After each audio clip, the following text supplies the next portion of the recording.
머니그 부트캠프를 먼저 소개를 해드려야 될 것 같은데, 머니 부트캠프는 제가 실제로 금융 일을 하면서 시중에 아주 비싼 재테크 강의들이 많거든요. 근데 제가 들어보기도 했고, 여러분들이 들어보셨으면 더 잘 알겠지만, 그 여러분들의 삶에 적합한 강의는 존재할 수가 없습니다. 왜냐하면 사람들마다 시드도 다르고, 성향도 다르고, 나이도 다르고, 소득도 다르고 하기 때문에 어떤 천편일률적인 강의를 찍을 수가 없어요. 그래서 제가 강의도 많이 들어보고 했지만, 여러분들한테 적합한 강의를 하려면 모든 그 찍었던 강사들이 여러분들 수강생들을 한 분 한 분 만나서 코칭해 주는 거 말고는 방법이 없습니다. 그래서 저는 재테크 강의를 비싼 돈 주고 내는 그 들으시는 거를 별로 좋아하진 않아요. 뭐 들으시는 걸 말리진 않습니다만 듣는다고 해서 무조건 잘 되는 케이스는 저는 많이 못 본 것 같습니다. 왜냐면 제가 진짜 최대 많이 드는 거 250만 원짜리도 막 들어보고 했는데 막 그렇게 달라지지 않더라고요. 그래서 제가 많은 좀 고민을 하다가 어 많은 강사분들이 직접 코칭하는 건 불가능하다 보니까 제가 느꼈을 때 결국 우리나라에서는 이 돈이 많으신 분들, 자산가들을 위해서는 금융이 존재하지만 일반 평범한 사람들을 위한 금융은 존재하지 않는 것 같다는 생각을 많이 했습니다. 그 은행이 됐든 증권이 됐든 뭐 여러 가지 금융기관들이 됐든 간에 여러분들이 아마 1시간, 2시간 이상 제대로 된 어떤 상담 컨설팅 서비스를 받는 게 정말 흔하지 않는 일이라고 생각을 하거든요. 그래서 머니부트 캠프를 만든 이유는 여러분들이랑 직접 소통을 하고 싶었고요. 그래서 2주에 한 번씩 여러분들이 찾아오시면 여러분들이 직접 포트폴리오를 좀 판단하시고, 그리고 그 과정에서 제가 트레이닝을 직접 하고 싶어서 이렇게 머니 부트캠프를 만들게 됐고요. 돈적으로는 사실, 제 개인적인 돈적으로는 큰 도움이 되진 않습니다만, 이러한 금융 서비스를 받아보는 분들이 있었으면 좋겠다는 게 제 꿈이었습니다. 그래서 이렇게 주말에도 계속 만나고 강의하고 진행을 하고 있고요. 제 개인적인 꿈이었다 보니까 그 꿈을 여러분들과 좀 함께하고 싶은 때문에 하는 거라 그 마음만 잘 알아주셔도 충분히 감사할 것 같습니다. 그래서 1기는 아시다시피 다 무료로 진행을 하고 여러분들 그 트레이닝만 잘 따라드리면 뭐 유료, 무료 이런 거 상관없이 모든 어떤 정보들, 내용들은 제가 어떻게든 다 제공을 해드리도록 하겠습니다. 저는 김병인이라고 하고요. 여러 가지 일을 했는데 강의 업무랑 상담 일을 하고 있고 실제 지금도 금융회사에서 일을 하고 있습니다. 여러 가지 기업 강의들 그리고 모든 연령대의 여러분들을 만났고요. 강의는 한 500회 정도, 상담은 한 1000회 좀 넘게 진행을 한 것 같아요. 클래스 원원이라던가 프립이라던가 뭐 주식, 재테크, 와디즈, 이투스 그로우 등 여러분들과 소통할 수 있는 강의라면 거의 대부분의 강의는 다 진행을 해본 것 같습니다. 그래서 지금은 머니 하이라이트라고 해서 카페 기준으로 한 560분 이렇게 같이 함께 하고 있고 단톡방에는 이제 100분 좀 넘는 분들과 함께 하고 있습니다. 그래서 여러분들하고 직접 여러 가지 재테크 얘기를 드리고 있어서 여러분들이 현실적으로 뭐가 제일 안 되는지 힘든지 그리고 어려우신지를 누구보다 잘 알기 때문에 그거에 좀 더 맞춰서 집중해서 이 강의를 좀 말씀을 드리도록 할게요. 네, 여기까지 잘 들리셨죠? 채팅창 통해서 한번 말씀 주실래요? 가끔 혼자 떠든 적이 있어요. 굉장히 당황스러울 때가 있습니다. 잘 들리시죠? 네네, 좋습니다. 시작을 해보는데 시작하기 전에 앞서서 저번 강의 내용을 좀 다시 리뷰를 좀 해보겠습니다. 제가 많은 분들을 만나보니까 이제 흔히 말하는 자산가라고 하는 분들, 그 분들의 이제 본질을 좀 생각을 해봤어요. 이 부자라고 하는 건 뭘까? 여러분들이 이제 부자가 되려고 혹은 경제적으로 자유로워지기 위해서 이런 재테크 강의를 지금도 듣고 계신데, 제가 만나는 대부분의 자산가는 어떤 부동산 이런 거가 많으신 분들이 대부분이었어요. 뭐 실제로도 그렇죠. 그래서 제가 여러분들한테 여쭤봤던 게 여러분들이 당첨된다면 로또 20억을 당첨되고 싶으신지 매달 1000만 원씩 주는 연금 복권을 당첨되고 싶으신지를 여쭤봤었습니다. 그래서 저는 결국 이 자산으로서의 부자와 소득으로서의 부자는 다른 거라고 생각을 해요. 제가 강남에 계시는 이제 자산가분들, 한 50억에서 100억 정도 사이에 계신 분들을 많이 만나봤는데, 그분들 중에서 행복하신 분들이 생각보다 많지 않았다는 게 전 충격이었어요. 우린 막 50억 있으면 맨날 해외여행 가고 행복할 것 같았잖아요. 근데 제가 만나본 사람들은 그러지 않았어요. 그래서 이유를 보니까 그 50억 중에 자기 엉덩이에 깔고 앉아 있는 집이 30억입니다. 그리고 자식한테 줄 집 10억짜리 하나, 그리고 나머지 이제 기타 자산들이에요. 그러면 이제 여러분들 입장에서는 그러면 강남에 그 깔고 앉아 있는 집 하나 팔아서 좀 풍요롭게 살면 되지 않냐라고 생각하실 수 있겠지만 30억짜리 집을 얻게 되신 그 가장 큰 이유는 30년 전에 그 집을 샀기 때문이죠. 그러니까 취득가액이 한 1억 정도. 근데 지금 팔면 30억. 그럼 30억에서 1억을 빼면 차익이 29억이 나오죠. 그럼 29억에 대한 양도세가 부과됩니다. 그러면 여러분들 어마무시한 수억의 세금이 나가요.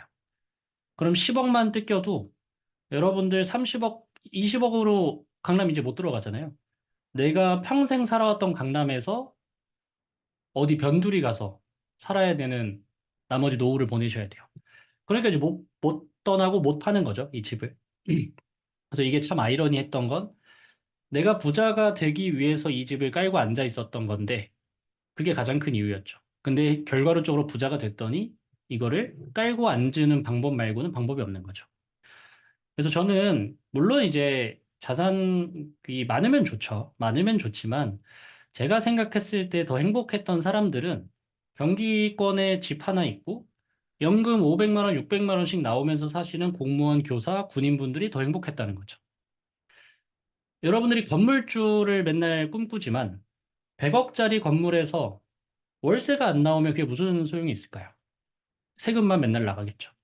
그러니까 여러분들이 결국 원하는 본질적인 경제적 자유의 느낌은 여러분들의 머릿속에서는 자산가를 꿈꾸지만 현실적으로는 매달 소득이 발생하는 그런 삶이 더 행복하다는 그 본질을 이제 아셨으면 좋겠어서 말씀을 드렸었습니다.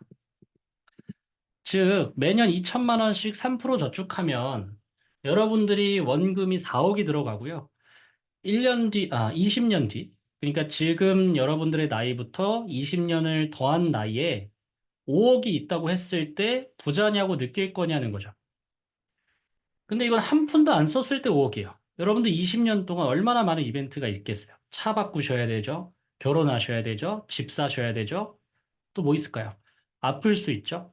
애를 키워야 되죠. 부모님이 아프실 수도 있죠. 내가 아플 수도 있고 여행도 가셔야 되죠. 그러면 저 5억 중에 여러분들이 시중에 들고 있을 수 있는 현금은 해봤자 1, 2억이에요. 근데 저 때는 여러분들 은퇴가 해봤자 5년, 10년 이거 남았습니다. 그때부터 여러분들의 삶의 무게감이 많이 커지는 것 같아요. 그래서 저는 제가 이 일을 시작하고 가장 큰 장점은 뭐냐면 저는 가장 이제 나이가 많으신 고객분은 90까지 만나봤습니다. 90. 그러니까 20대부터 뭐 10대도 만나봤지만 현실적으로 20대부터 90이라고 하는 나이에 이제 분들까지 다 만나보니까 이거는 지금 당장 여러분들이 어떻게 생각하고 행동하느냐에 따라서 미래 결과값이 완전히 달라지는구나를 이제 저는 느꼈다 보니까 그거를 최대한 여러분들한테 와닿게 좀 설명을 해드리고 싶었어요.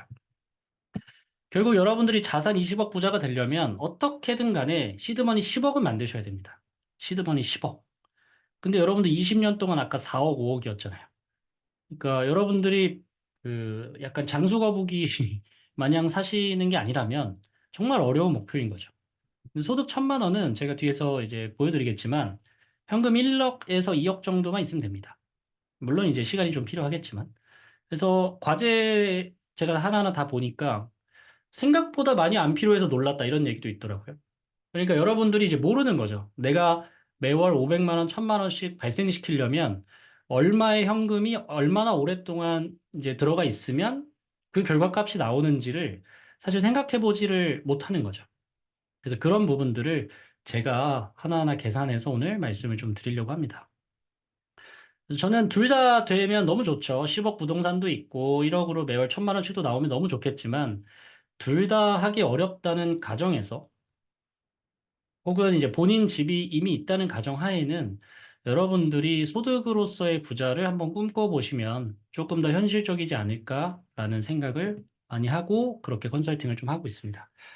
근데 꼭 그러신 분들이 있어요. 집에 저 최근 아니죠. 몇 년 지났네요. 한 3년 전에 어떤 분을 만났는데 30대 초반인데 자산이 20억이 넘는 거예요. 그래서 어떻게 이렇게 많은 돈을 가지게 됐냐고 여쭤봤더니 아버지가 주셨대요. 그래서 황교에 집을 하나 주셨더라고요. 그런 케이스면 여러분들 제 강의 안 들으셔도 됩니다.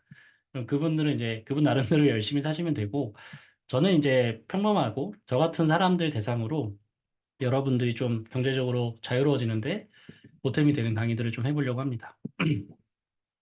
OECD 국가 중에서 66세 이상 노인 인구 중 빈곤율이 40%입니다, 우리나라가. 근데 OECD 국가 평균이 14%예요. 그러니까 즉, 3배 정도 높은데 여러분들이 포커싱을 해야 되는 포인트는 뭐냐면 66세 이상 노인 인구 중에 40%가 빈곤하구나가 아니고 저 40%에 해당되시는 분들이 열심히 안 살았냐를 생각해 보셔야 돼요. 제가 만난 66세 이상 노인 인구 중에 열심히 안 산 사람은 없습니다. 장담하건대 저보다 3배 정도는 열심히 사셨을 거예요. 더 힘들으셨고. 그런데 빈곤해진 것뿐입니다. 상황이 혹은 시대가 혹은 본인이 준비할 수 없는 어떤 이유들이 있었기 때문에 빈곤해지신 것뿐이에요. 그래서 저는 우리나라가 이제 뒤에서 나오지만 고령화 속도나 이런 게 전 세계적으로 제일 빠른 나라이기 때문에 저 빈곤율이 50%는 될 거라고 봅니다.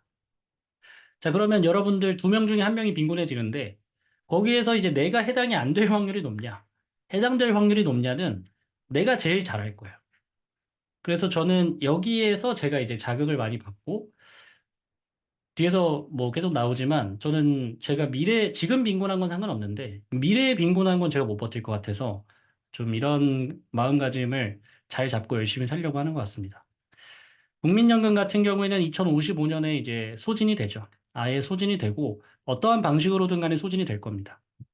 근데 지금 기준으로 매월 받는 금액이 평균 수령액이 60만 원이에요. 60만 원. 지금 기준 60만 원도 힘든데 그때 가서 60만 원은 뭐 물론 물가를 반영해 준다고 하지만 기금이 없기 때문에 아마 쉽지 않지 않을까라는 생각을 합니다.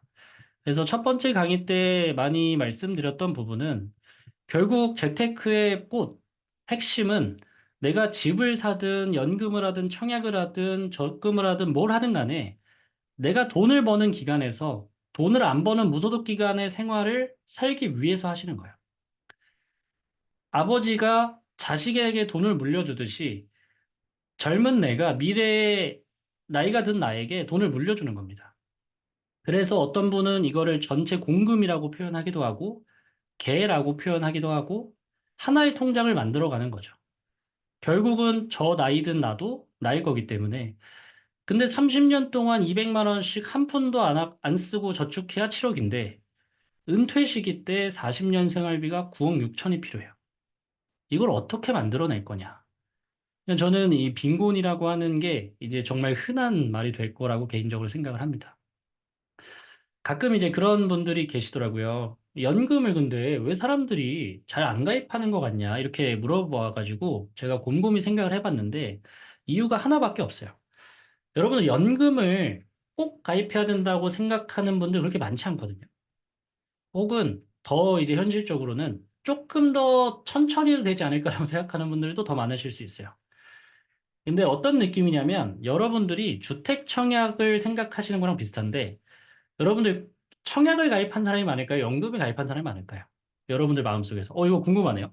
청약을 가입한 사람과 연금을 가입한 사람. 1번은 청약이고 2번 연금이에요. 자, 1번, 2번 중에 한번 쭉 적어 보실래요?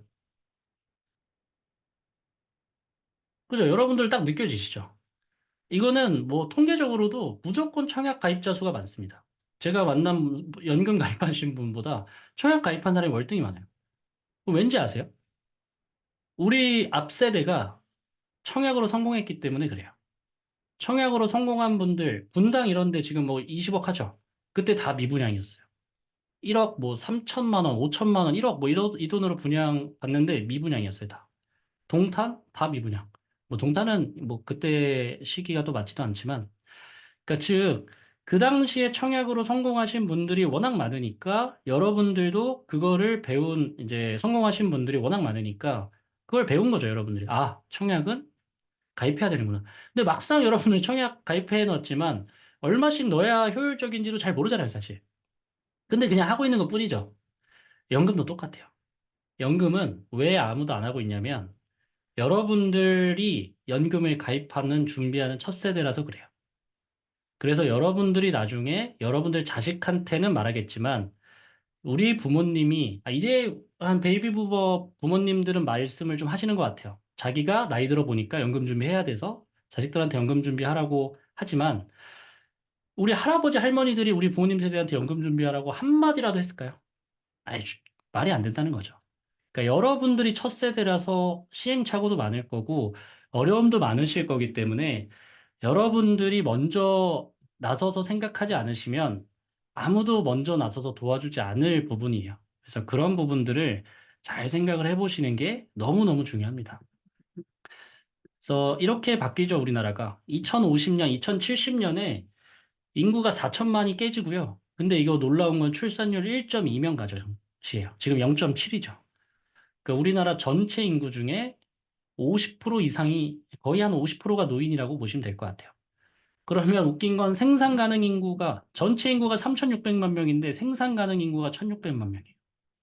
그럼 나머지 인구는 거의 다 노인이나 유아인데 1,600만 명에서 1,600만 명을 부양하는 그런 나라를 본 적이 있으십니까?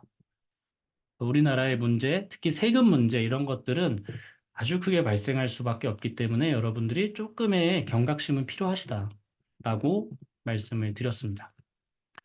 즉, 결국 이제 포트폴리오를 점검하는 게 제일 중요해서 자산 포트폴리오와 소득 포트폴리오, 내가 시드머니를 만들어서 그거를 자산을 사서 이 자산이 굴러가는 속도, 그리고 소득, 내가 매달 일하지 않아도 발생시킬 수 있는 소득을 만드는 게 너무 중요하다라는 말씀을 드렸습니다. 이게 이제 일부 저희 첫 주차 강의 내용이었고, 2주차에서는 조금 더 현실적인 방법에 대해서 얘기를 해보고, 그 뒤부터는 이제 좀 더 스킬적인 것들을 얘기를 하려고 합니다. 재테크를 시작하기 전에 제가 준비라고 표현을 해놨는데, 왜 준비가 필요하냐면, 제가 재테크 하시는 분들을 보면서 느낀 여러 가지 감정이 있는데, 그 전쟁 같은 거라고 비유했을 때, 내가 엄청나게 이 전쟁을 승리하고 싶다고 하더라도, 맨몸으로 나가면 승리할 확률이 너무 적겠죠. 근데 여러분들은 약간 의지와 이런 것들을 너무 이제 높게 가지고 계신 분들도 계시고요. 뭐 의지는 많으면 많을수록 좋긴 하지만. 두 번째로는 내가 이 전쟁에서 아무리 열심히 한다 하더라도 큰 전체적인 전략과 전술이 잘못됐으면 실패할 확률이 높습니다. 그래서 여러분들이 큰 틀에서 전략과 전술을 세우셔야 되고요. 그 전략과 전술이 맞는지도 계속 이제 점검을 해봐야겠죠. 근데 그런 것들을 여러분들이 하기 어렵기 때문에 저 같은 사람이나 주변의 도움을 받으면서 같이 성장하면 그거보다 더 좋은 방법은 있을 수가 없다는 거죠. 그래서 제가 좋아하는 책 중에 하나인데 사실은 뭐 사업가분들이 보면 좀 더 좋은 책이고요. 뭐 일반 근로소득자분들이 보는 책은 아닌데 이 부의 추월차선에서 나온 말 중에 이런 말이 하나 있습니다. 부자는 이 소득이 증가하는 속도와 자산이 증가하는 속도의 곱이다. 라고 이제 사실은 뭐 거기선 덧셈이라고 했지만 저는 곱이라고 생각을 합니다. 즉 여러분들이 연봉이 늘어나는 속도면 연봉이 만약에 뭐 계속 늘어나면 저축액도 자연스럽게 늘어나겠죠. 그럼 여러분들의 저축액이 늘어나면 시드머니가 또 생기겠죠. 그 시드머니로 자산을 사서 자산의 속도가 또 이제 올라가겠죠. 뭐 아파트를 사시거나 뭐 주식을 사셔도 가만히 냅둬도 올라가실 확률이 높으니까. 그러면 내 소득도 올라가고 자산도 올라가니까 내 전체적인 그 부가 복리로 흘러갈 수밖에 없는 거죠. 이 두 가지가 중요한데 현실은 그렇지 않습니다. 현실은. 왜 현실은 그렇지 않냐면 일반 직장인분들, 공무원분들이 소득이 증가하는 게 한계가 있죠. 그래서 사람들은 자꾸 이 자산 증가율, 재테크에 대해서 좀 크게 생각을 하시는 것 같아요. 이게 현실적인 부분인데 여기서 이제 제가 중요하다고 생각하는 부분은 여러분들이 소득 증가의 가능성과 자산 증가의 가능성 중에서 뭐가 조금 더 현실적이고 중요한지를 생각을 해보실 필요가 있어요. 이게 무슨 말이냐면 여러분들이 매월 50만 원의 소득을 발생시키려고 한다고 했을 때 이게 불가능에 가깝진 않습니다. 주말에 알바를 한다든지 부업을 뛴다든지 뭐 남의 일을 도와준다든지 뭐 저 같은 경우에 편집자를 제가 최근에 구했는데 그분 직장인이세요. 그럼 매달 제가 월급을 주는 게 그분의 부업이 되겠죠. 뭐 아니면 뭐 대리 뛰시는 분들도 생각보다 많습니다. 배달 뛰시는 분도 생각보다 많고 직장인이신데 뭐 그런 방법으로 매월 50만 원은 현실적으로 가능할 수도 있는데 어렵겠지만 내가 지금 자산이 1,000만 원 있는데 매년 600씩 발생시키는 건 불가능해요. 아예 불가능합니다. 내가 지금 시드가 1,000만 원 있는데 600만 원 수익 낸다는 건 1년에 60%씩 수익 내는 거예요. 그러면 그런 분이 있으면 꼭 저한테 말씀을 해주세요. 저도 그분한테 돈을 맡겨야 됩니다. 그러니까 매월 50만 원이 1년에 600만 원인데 이 두 가지 가능성에서 그래도 가능성이 높은 건 소득 증가율이에요. 그래서 저는 여러분들이 이제 만약에 뭐 부업을 해라 이런 게 아니고요. 호흡이 길다는 전제하에 첫 번째는 소득 증가할 만한 게 있다면 좀 가리지 않고 다 하셔도 좋을 것 같아요. 이게 더 현실적이기 때문에. 그래서 소득 증가율과 자산 증가율의 가능성 중에서 내가 조금 더 현실적으로 가능한 부분들을 신경을 쓰시면 된다는 겁니다. 배제하지 말라는 뜻이에요. 만약에 근데 나는 소득 증가가 불가능하다 하시면 자산 증가율을 신경을 쓰시면 되겠죠. 그래서 저는 연봉 올리는 것도 진짜 중요하다고 생각합니다. 그것도 한번 잘 고민을 해보시면 좋을 것 같고요. 자산 증가율은 왜 제가 이렇게 먼저 선을 긋고 말하냐면 연애 10%가 한계예요. 연애 10%, 1년에 10% 수익 이상의 수익률은 뭐가 잘못된 수익률입니다. 왜냐하면 워렌 버핏이 연애 20%씩 내서 50년 동안 내서 1등이잖아요. 전 세계에서.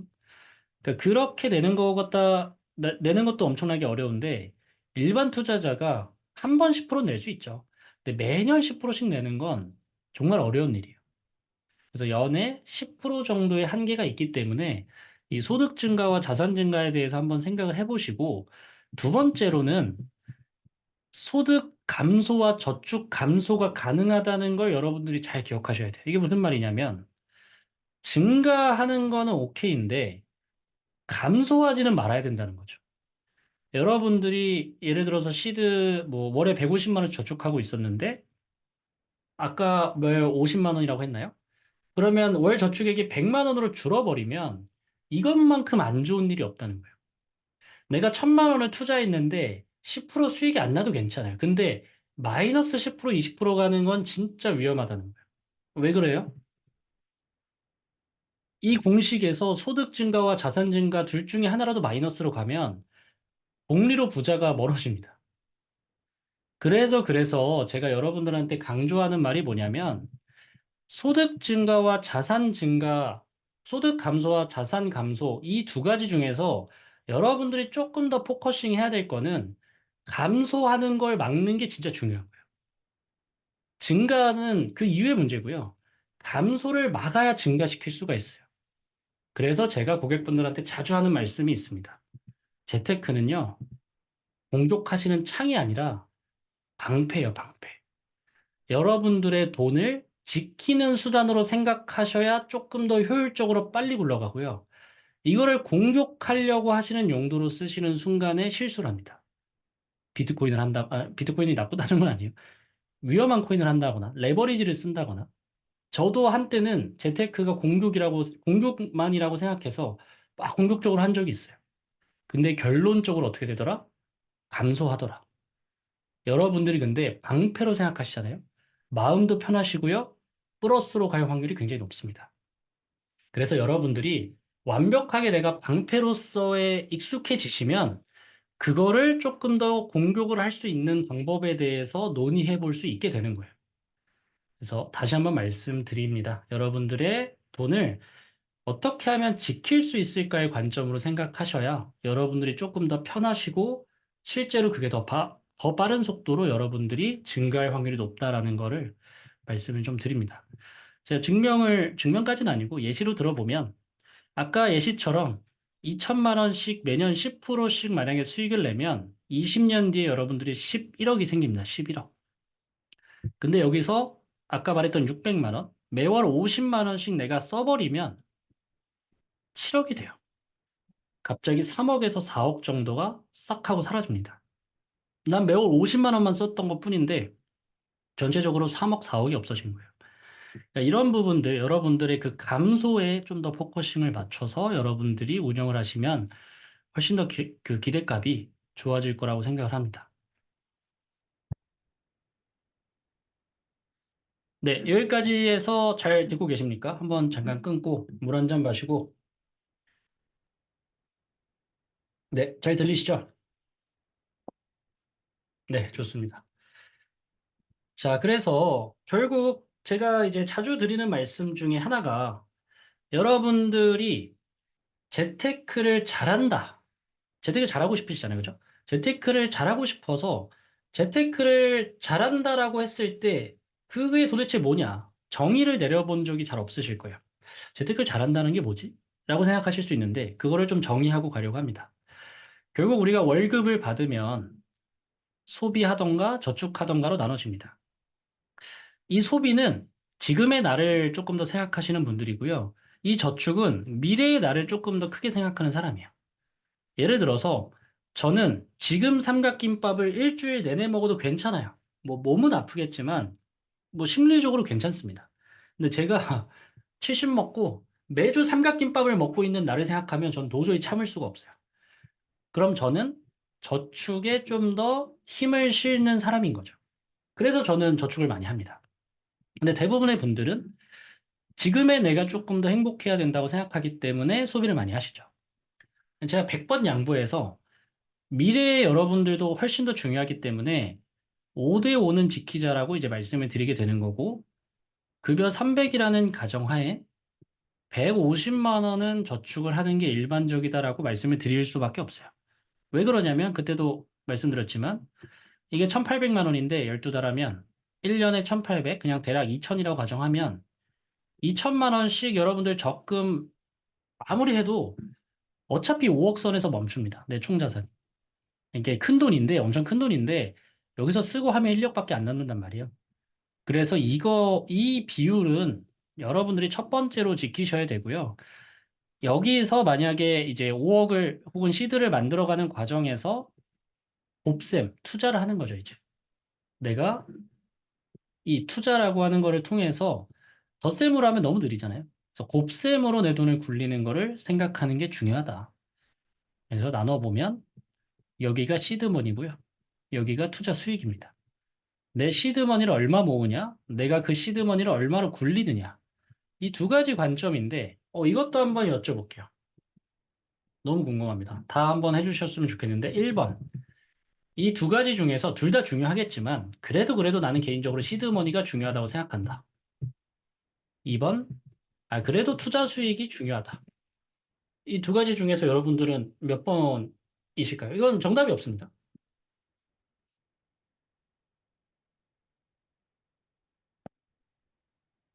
좋아요. 사람마다 다르겠지만, 그거에 대한 그 비교를 봐봅시다. 만약에 여러분들이 10,000원을 만드는 싸움을 할 거예요. 10,000원. 10,000원을 만드는 싸움을 하는데 여러분들이 만약에 100원이 있다면 100배의 노력을 해야겠죠. 예를 들어서 10억을 만드는 싸움이면 여러분들이 1억이 있다고 전제하면 10배의 노력을 해야겠죠. 근데 만약에 여러분들이 10억이 있으면요. 노력을 안 해도 되죠. 그냥 내가 10억이 있으니까. 그러니까 즉 여러분들이 뭐가 중요한지는 제가 잘 모르겠는데 뭐가 더 편하냐로 갈 거면 수익보다 내 시드머니가 일단 제일 중요합니다. 그러니까 내가 시드머니가 있어야 뒤에서 말씀드리지만 좀 더 편하게 돈을 굴릴 수가 있어요. 그래서 저는 이 시드머니에 대한 얘기는 뭐 너무 당연한 얘기인데 여기에 한 번 더 더해서 수익이 중요한 이유는 뭐냐면 내가 얼마나 많은 자산을 투자할 수 있는가 이 포인트가 너무 중요합니다. 무슨 말이냐면 여러분들이 시드머니가 1억이 있어요. 근데 투자 금액은 500만 원, 1,000만 원이신 분들이 엄청 많습니다. 혹은 내가 시드는 1,000만 원 있는데 투자 금액은 50만 원, 100만 원이신 분이 엄청 많아요. 그럼 결국 뭐예요? 내가 시드는 있는데 자산을 투입하는 금액은 어차피 작은 거예요. 그러니까 이것도 시드머니가 적은 겁니다, 결국. 내가 투입되는 금액이 작은 거니까. 중요한 건 뭐냐면, 그래서 제가 잠 잘 안 자잖아요. 열심히 이제 밤에도 뭐 공부하고 이런 걸 좋아하는데, 아무리 그렇게 해도 어차피 1년에 30% 이상 못 내요. 30% 냈다고 했을 때 100만 원 가지고 30% 내면 30만 원인데, 여러분들은 그냥 제가 뭐 툭툭 던져주는 거 아무거나 사셔가지고 뭐 TLT 같은 걸 사서 배당으로만 5% 벌었다고 칩시다. 그럼 누가 더 돈을 많이 번 거예요? 저는 30만 원 벌었고 여러분들 50만 원 벌었잖아요. 그러니까 즉 여러분들의 시드가 커지면 커질수록 좀 더 안전하게 굴릴 수밖에 없고 평온하게 굴릴 수밖에 없다. 이게 방금 말한 거 아까 말씀드린 결국 재테크를 방패적인 관점에서 보면 빨리 가실 수밖에 없고요. 공격적인 관점, 창의 관점으로 보시면 오히려 흔들리시면서 가실 확률이 높다는 거예요. 그래서 내가 시드가 1억이 있다. 이것도 중요한 일인데요. 1억 중에 내가 얼마를 확신 있게 투입할 수 있느냐. 근데 내가 1억 중에서 100만 원밖에 투입을 못 해요. 그러면 그분들은 지금 당장 이제 투자 공부, 경제 공부 이런 것들을 이제 병행을 하셔야 되는 거죠.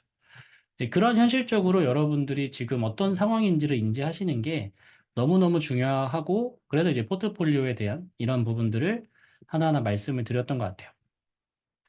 그래서 이제 제가 말씀드리는 부분 중에 하나가 결국 우리가 재테크를 잘한다는 건 소비를 줄이고 저축을 효율적으로 하고 투자로 수익을 내는 게 중요한데 이 세 가지 중에서 뭐가 제일 중요하냐? 혹은 뭐가 먼저냐라고 봤을 때 저는 이 순서를 지키라고 말씀을 많이 드립니다. 여러분들이 만약에 1,000만 원이라는 돈이 있을 때 1년에 10% 수익을 내면 100만 원의 수익을 얻게 되죠. 물론 이제 시드가 1억 있으면 달라지겠지만 100만 원이라고 했을 때 이 100만 원을 소비로 끌고 오시면 1년에 100만 원이잖아요. 그러니까 월에 8만 원이에요. 그럼 내가 지금 이 순간부터 월에 8만 원을 딱 아끼는 순간 투자 수익률 10%를 얹고 갑니다. 만약에 한 달에 16만 원을 아꼈어요. 20% 수익을 안고 갑니다. 거기에 여기도 수익 내요? 그러면 못 막는 거죠, 이제. 늘어나는 속도가 기하급수적으로 빨라집니다. 그래서 소비를 적절하게 조절하신 분만이 투자를 하시는 게 의미가 있는 겁니다. 시드머니를 잘 모으시는 분만이 투자를 하시는 게 중요한 거예요. 그래서 이 관점을 여러분들이 잘 생각을 해주셔야 이런 부분들을 잊으시면 본질을 자꾸 놓친다는 거죠. 이거를 잘 한번 생각해 보시면 좋을 것 같습니다. 그래서 소비에 대한 얘기 아주 잠깐만 드리려고 하는데 뭐 저도 사람이에요. 저도 쓰는 거 좋아하고 맛있는 거 먹는 거 좋아하고 하는데 요즘 이런 게 많더라고요.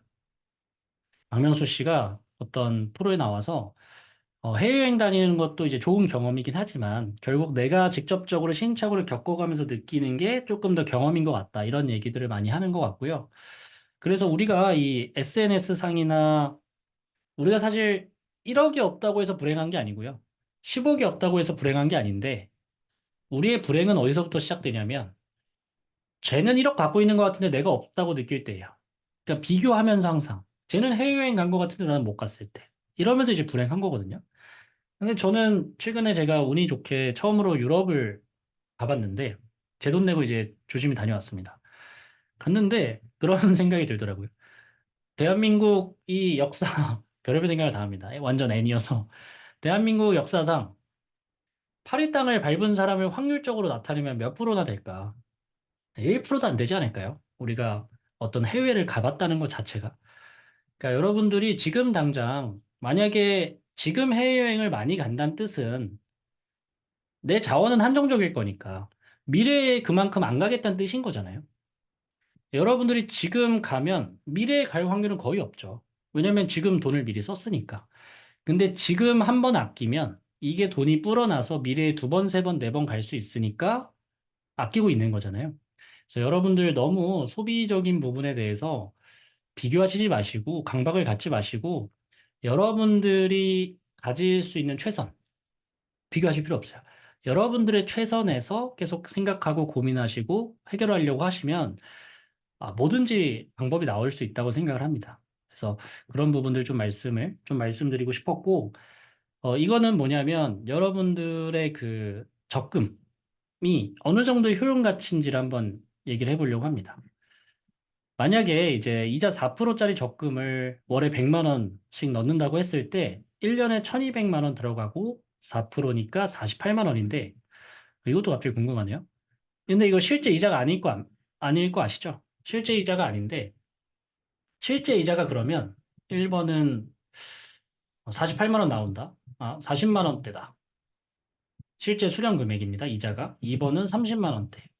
3번은 20만 원대. 했을 때 1, 2, 3번 중에 이자가 얼마 정도 나올까요?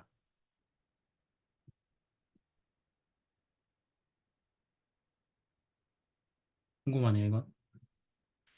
1200만. 내가 1년에 1200을 못 쓰는 대가로 받는 금액. 40만 원대일까요? 30만 원대일까요? 20만 원대일까요? 정답은 일단 여러분들이 4%라고 써져 있으면 거기에 무조건 절반을 빼면 됩니다. 왜냐하면 내가 2025년 1월에 들어간 적금은 2026년 1월까지 12번 붙지만 2025년 12월 들어간 적금은 한 달 붙으니까 12분의 1을 적용받죠. 즉, 내가 4%를 받을 줄 알았지만 그 절반은 허수입니다. 그러니까 2%를 받는다고 보시면 되겠죠. 근데 2%를 그럼 받냐? 아니죠. 2%의 세금을 내셔야 되죠. 그래서 1200을 못, 1200만 원을 넣으시면 4%로 했을 때 22만 원이란 돈을 여러분들이 이자로 받게 됩니다. 그럼 이걸 매월로 나누면 18,000원 정도 나오겠죠. 그래서 제가 고민을 해봤어요. 내가 18,000원 한 달에 이자 받는 거랑 한 달에 약속 한 번 안 잡는 거랑 뭐가 더 쉬울까? 18,000원이면 강남에서 소주 3병 정도겠네요. 그죠? 6,000원 곱하기 3병 하면 18,000원이니까. 택시비로 하면 뭐 한두 번일 거고. 그러니까 그거 한 번 아끼면 여러분들이 4%짜리 적금을 하는 것과 같은 효과라는 거죠.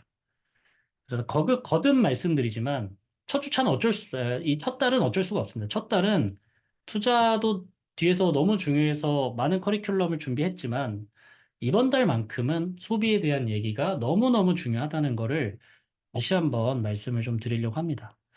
그러면 결국 소비도 분산해서 잘 써야 되는 건데 제가 팁을 하나 드릴게요. 이 소비를 줄이실 수 있는 혹은 저축액을 늘릴 수 있는 팁을 하나 드리겠습니다. 자, 월급이 200만 원이신 분이 있어요.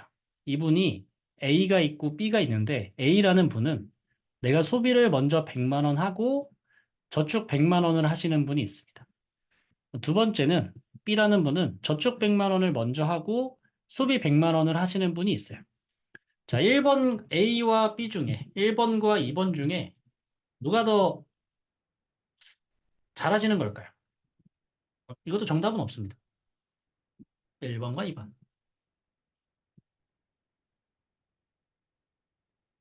1번이실 수도 있고 2번이실 수도 있고 열심히 올려주시는데 정답 진짜 없어요. 이거는 사람마다 사실 다른 건데 제가 판단했을 때는 이런 문제가 발생할 수 있습니다. 저는 1번이 조금 더 현명한 거라고 생각해요. 왜 그러냐면 월급이 늘어나겠죠. 월급이 안 늘어나는 사람은 없어요. 월급이 늘어나는데 월급이 200만 원, 300만 원 늘어났을 때 소비를 정해 놓으신 분들은 소비를 100만 원 그대로 하고 저축액이 올라갑니다. 근데 저축액을 정해 놓으신 분은 저축 100만 원 했으니까 나머지 돈은 소비해도 돼로 갈 확률이 너무 높아요. 이걸 제가 너무 많이 봤습니다. 물론 이제 여러분들 입장에선 에이, 야, 100만 원 월급 늘어나면 당연히 저축액도 늘어나겠지라고 생각하시겠지만 여러분들 월급이 100만 원 한 번에 늘어나는 사람은 없어요. 있으면 정말 저랑 친하게 지냈으면 좋겠는데 그러신 분은 많이 없잖아요. 해봤자 뭐 5%, 10% 오를 텐데 그럼 200만 원이 220 받는 거예요, 세후로. 그럼 여러분들 월급이 지난달보다 20만 원 더 들어왔을 때 그거를 저축하는 사람이 많을까요? 소비하는 사람이 많을까요? 혹은 여러분들 갑자기 월급 받아가 성과급이 들어왔을 때 나 소비 100만 원 말고는 다 저축하기로 했으니까 저축해야지라고 생각하세요? 저축 이번 달 할 거 다 했으니까 이걸 이번에 뭘 사지? 어디에 쓰지? 부모님이랑 혹은 애인분이랑 뭘 해볼까? 이렇게 생각하지 않으세요, 다? 그러니까 즉 저축액을 정해 놓으니까 나머지는 써도 된다라고 생각하게 된다는 거죠. 그러니까 마인드를 바꾸셔야 돼요. 내가 한 달에 쓸 소비를 제외하고는 다 저축하는 겁니다. 그렇게 잡아 놓으셔야 여러분들이 돈이 생각보다 새는 돈이 엄청 많아요. 그래서 그거를 잘 마인드만 살짝 바꾸시면 여러분들이 1년이 똑같이 지났을 때 저축하는 그 양이 훨씬 더 많을 겁니다. 그래서 중요한 게 통장 관리입니다. 월급이 들어왔을 때 내가 소비 통장과 비상금 통장을 따로 해놓지 않으면 여기에서 이탈이 너무 심해져요. 여러분들이 지금 이렇게 하고 있는 거죠. 나 저축했어. 나머지 다 쓸 거야. 그게 아니고 월급 받으시면 쓸 것만 빼고 다 비상금 플러스 투자 통장으로 가는 거죠. 그래서 이 통장 시스템을 만들어 놓는 게 가장 가장 중요하다라는 말씀을 드립니다. 뒤에서 한 번 더 얘기할 거니까 넘어가도록 할게요.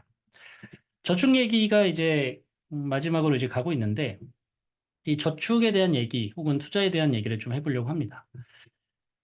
재테크의 오류라고 제가 적어놨는데 이게 뭐냐면 여러분들이 재테크라고 하는 게 뭐냐라고 얘기를 같이 해봤을 때 재테크가 뭐예요? 이렇게 물어보면 돈 불리는 거예요. 이렇게 수익 내는 거예요. 이렇게 이제 답변하시는 분이 많다는 거죠. 맞아요, 맞아요. 사전적으로도 맞습니다. 재무제자의 테크놀로지 테크니까 돈을 불리는 기술이란 뜻이에요. 근데 제가 실제로 보니까 이게 아닌 것 같아요. 왜 아닌 것 같냐면 여러분들 월급이 이렇게 들어오죠. 작고 소중한 월급이 딱 들어왔습니다. 이거를 이렇게 불리는 게 지금 재테크라고 한다는 거잖아요. 그죠?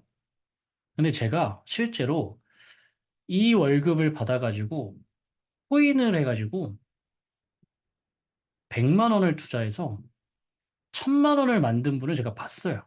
제 옆에 계신 분입니다. 그래서 너무 부러운 거예요. 실제로 막 억 단위까지 가신 분도 봤어요.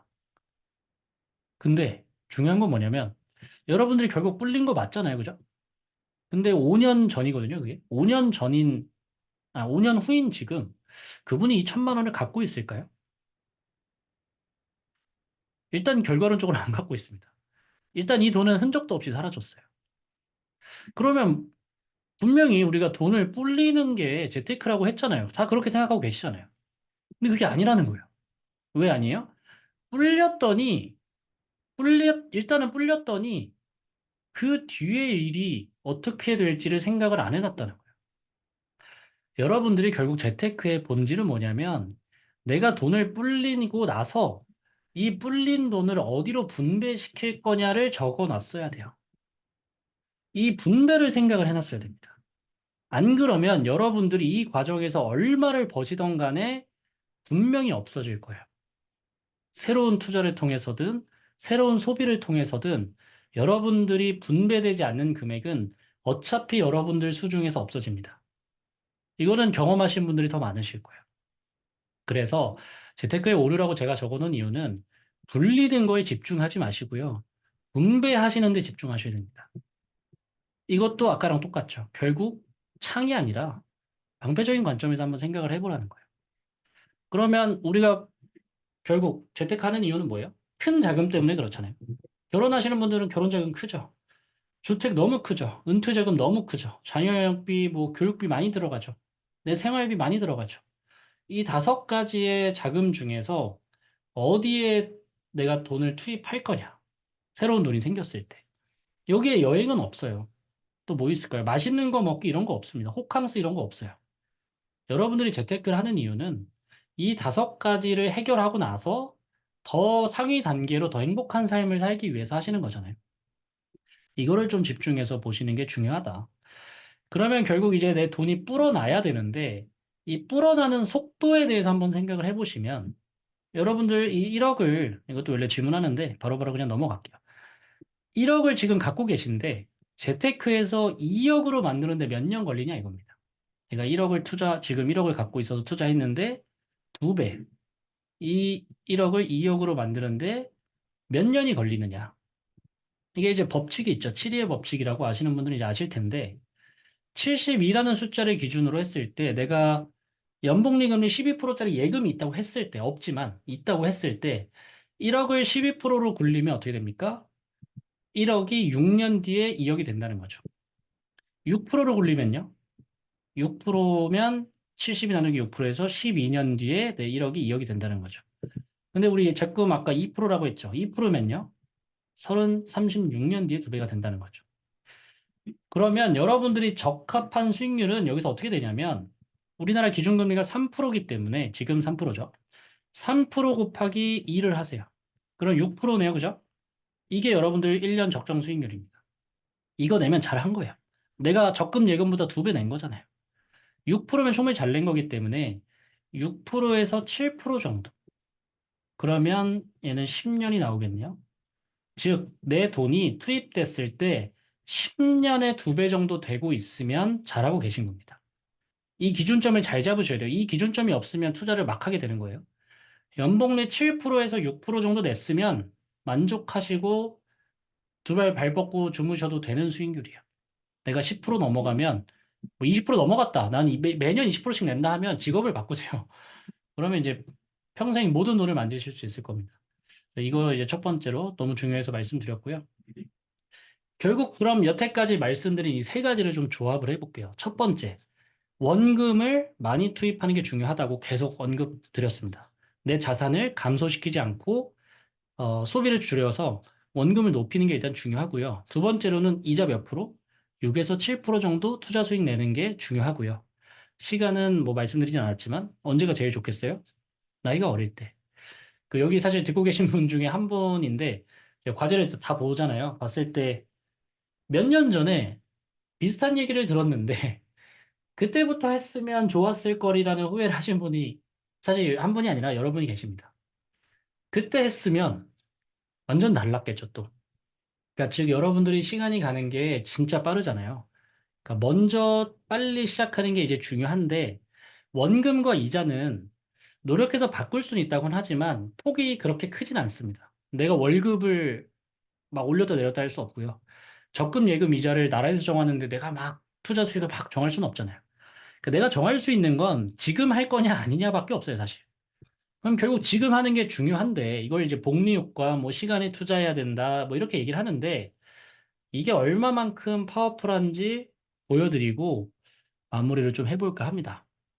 자, 여러분들 제가 평생 소득 만들기 막 이런 거 했을 때 1억으로 예시를 좀 많이 들었죠.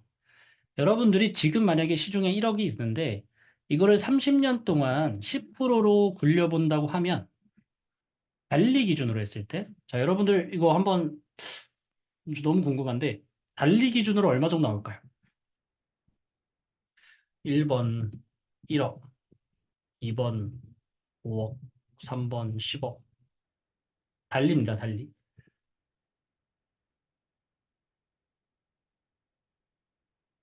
너무 어려우실 것 같아서 이건 제가 답을 말씀드려 볼게요. 이건 현실적으로 3억이 나옵니다, 3억. 1억을 30년 동안 10%로 굴리면 3억 5천이 달리로 했을 때 나옵니다. 이건 왜 달리로 했냐면 아무리 고수익이어도 여러분들이 만기가 짧은 상품을 하면 달리가 될 수밖에 없어요.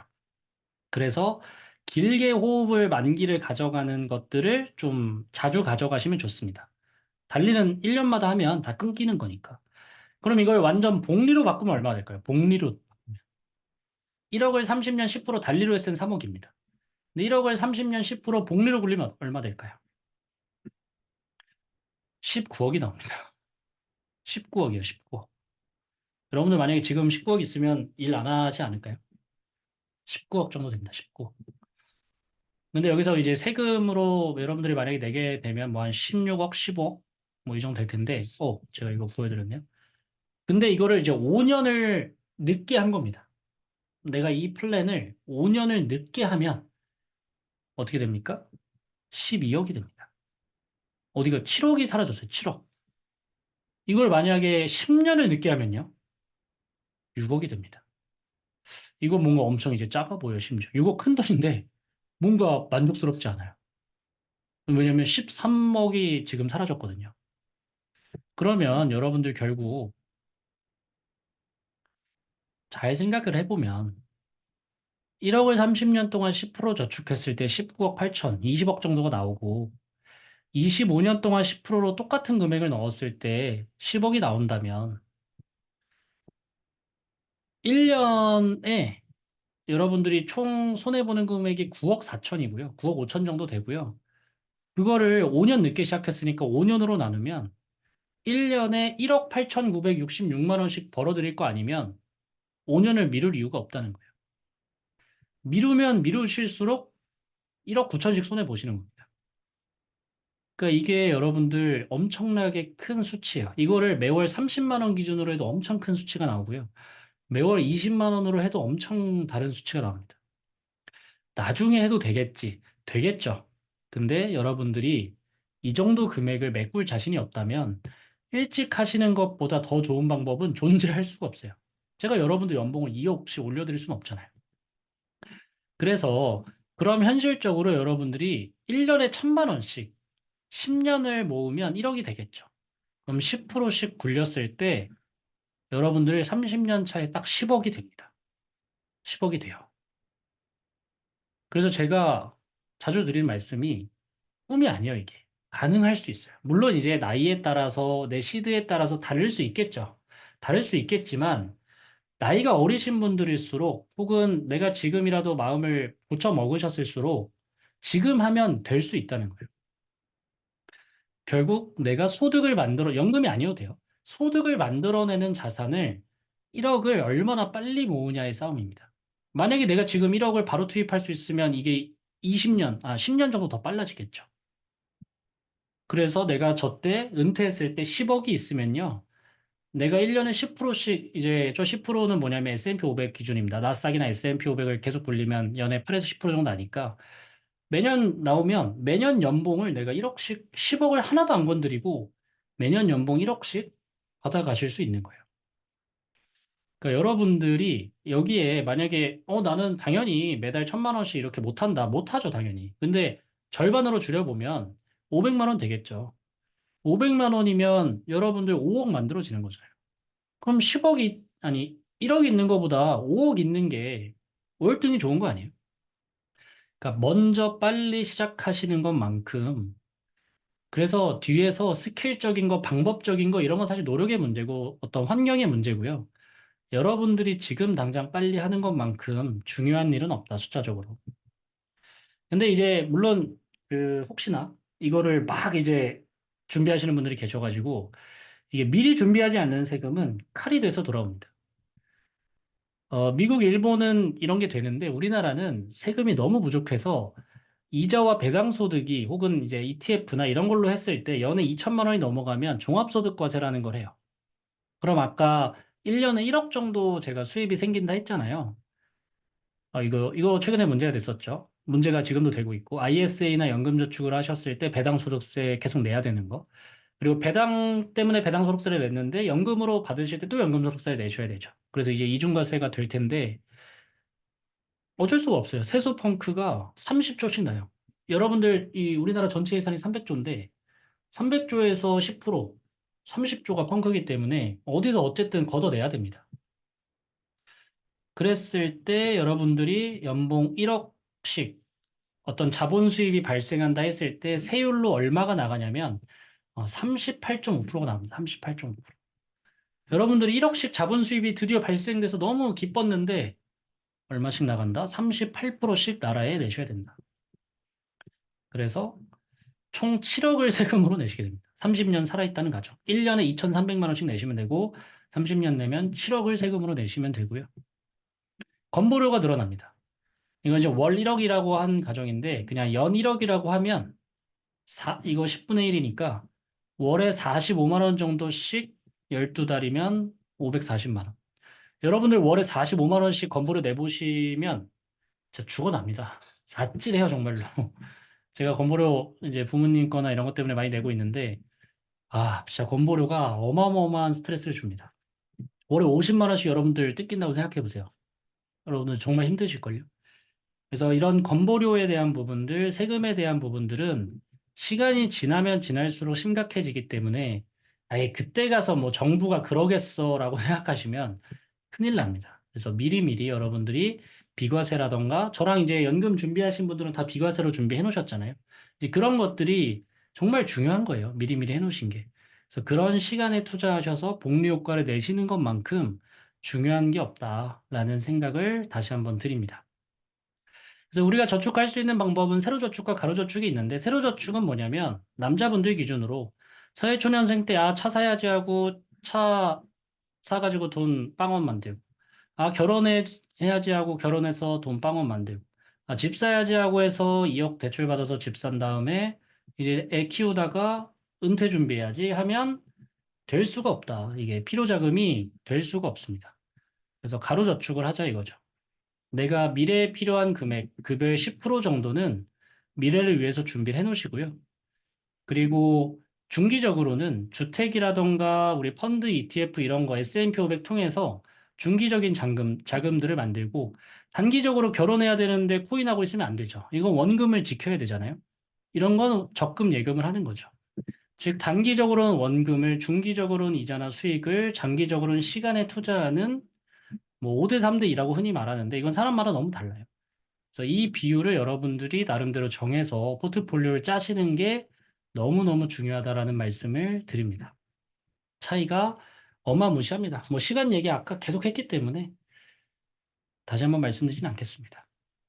정리를 좀 해보면, 아, 죄송해요. 그 가계부 이런 거 작성을 같이 해봤었죠. 이런 것들을 해보시는 게 어떤 투자 스킬을 배우는 것보다 중요합니다. 네, 이런 것들 같이 한번 작성해 보시는 거. 이제 거의 절반 이상 분을 만났는데 아직 안 만나신 분들도 조금 더 성심성의껏 작성을 해 보시면 무조건 도움 되실 겁니다. 가계부 아직 다운 안 받으신 분들은 그 사이트에 있죠. 사이트에 올려놨으니까 다운 받으셔가지고 꼭 작성을 해 보시면 좋을 것 같아요. 그래서 이거는 뭐 넘어가도록 하고요. 이것만 좀 말씀드릴게요. 여러분들 일단 첫 번째로 저 만나는 분들은 지금 뱅크 샐러드를 다 깔고 있죠. 그래서 뱅크 샐러드 미리 다 깔아 놓으시고 업데이트 해 놓으시고 연동 관리 해 놓으시고요. 두 번째로는 카드 포인트 통합 조회라고 네이버에 검색하시면 여러분들 쓰시는 카드 포인트가 계속 사라지고 있습니다. 엄청 많은데 계속 사라지고 있어요. 그래서 그 포인트 몇만 원, 막 10만 원 되시는 분들도 있거든요. 그런 거 놓치지 마시고요. 세 번째로는 여러분들이 쓰는 소비와 신용카드 할인이 안 맞는 경우가 생각보다 많습니다. 그래서 카드 고릴라라고 그 네이버에 검색하시거나 각 카드 어플을 보시면 여러분들 소비에 맞는 카드를 추천을 해줍니다.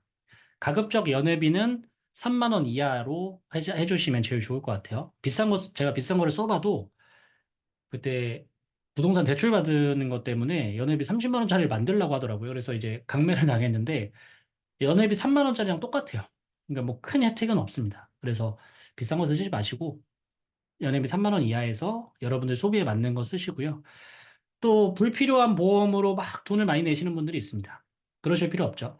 보험은 소득의 3에서 5%그 이상 이하는 거의 변수가 없습니다. 내가 소득의 1%를 내고 있잖아요. 그것도 문제예요. 보장을 갱신형을 가입하셨거나 너무 저렴한 보험을 가입하신 거고요. 적정하게 가입되어 있는 보험이 제일 좋습니다. 너무 많이 냈기 때문에 다른 데 써야 될 돈이 보험으로 빠지면 그것도 안 됩니다. 그래서 적절한 보험이 좀 중요하고요. 다섯 번째는 이제 신용점수. 이제 신용 옛날 등급이었는데 없어졌죠. 신용점수로 바뀌어서 카카오톡이나 토스를 통해서 여러분들 신용점수 확인해 주시고 너무 낮으면 나 대출 받아야 되는 기한이 오고 있는데 너무 낮으면 신용카드나 이런 것들을 써가지고 신용점수를 높이시긴 하셔야 됩니다. 안 그러면 이제 신용등급이나 이런 거에 때문에 금리를 좀 높게 받으실 수 있어요. 조심하셔야 되고 마지막으로 주택청약이 그 납입 인정 금액이 10만 원이신 분들이 요즘 엄청 많아요. 25만 원 낼 거 아니면 그냥 2만 원만 내시면 됩니다. 왜냐하면 옛날에는 10만 원이 최대 납입 인정 금액이었어요. 그래서 10만 원을 하시는 게 의미가 있었는데 지금은 의미가 없어졌어요. 왜냐하면 최대 납입 인정 금액이 25만 원이 됐습니다. 근데 25만 원이면 1년에 300만 원이고요. 10년 동안 당첨 안 되면 3천만 원이에요. 이거를 묵혀야 됩니다. 그래서 저는 가급적 그냥 안 넣는 것보다는 넣는 게 좋아서 2만 원씩만 매달 넣으시면 제일 좋다고 말씀을 드립니다. 그래서 이 프로그램을 만드시는 게 제일 중요합니다. 저랑 계속 이걸 하고 계신 거예요. 급여, 소비, 투자, 비상금 이 네 가지의 흐름을 자연스럽게 만들어 놓는 게 제일 중요하다. 어차피 다 말씀드린 거니까 넘어가도록 하겠습니다. 아, 아주 1시간 정도 한 것 같은데 시간 잘 맞췄네요. 그죠? 딱 1시간 전에 시작했는데 정리하면서 마무리해 보도록 할게요. 여러분들도 한번 쭉 적어보면서 정리해 보시면 좋을 것 같습니다. 이런 포트폴리오 만드는 거고요.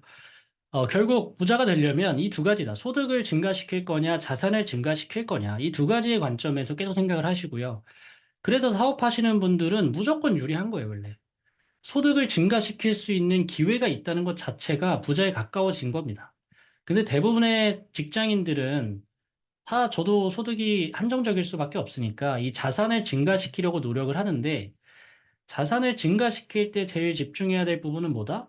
오히려 자산을 감소시키지 않게 준비를 해놓는 게 중요하다. 재테크는 방패로서의 역할을 먼저 해야 효과가 있다라는 거 말씀드렸고요. 그리고 내가 시드가 1억이 있어봤자 투입 금액이 100만 원, 1000만 원밖에 없으면 시드 1000만 원 있는 분이랑 똑같은 거예요. 그러니까 내가 얼마나 많은 자산을 투입할 수 있는가는 결국 내가 얼마나 많이 공부했고 꾸준히 이 뉴스나 이런 걸 봤냐기 때문에 그런 거를 좀 같이 꾸준하게 하시는 걸 제가 계속 독려해드리고 있습니다. 매일 아침 뉴스 보는 것만큼 중요한 게 없어요, 여러분들. 꼭 뉴스 매일 아침에 헤드라인까지는 10분이면 보잖아요. 꼭 보시길 바랍니다. 그래서 소비를 줄이고 저축을 효율적으로 가로저축을 하고 투자로 수익을 내는 거. 이 세 가지가 여러분들이 지금 집중하셔야 되는 부분이라고 말씀을 드렸습니다. 소비 팁 하나 드렸는데 결국 내가 저축을 많이 하려면 소비 금액을 정해야 된다. 소비 100만 원 하고 나머지 다 저축한다고 생각하셔야지. 나 저축 100만 원 했는데 라고 해버리면 여러분들이 갑자기 생기는 수입이 전부 다 소비로 갈 확률이 너무 높다라는 거 기억을 꼭 해주시고요.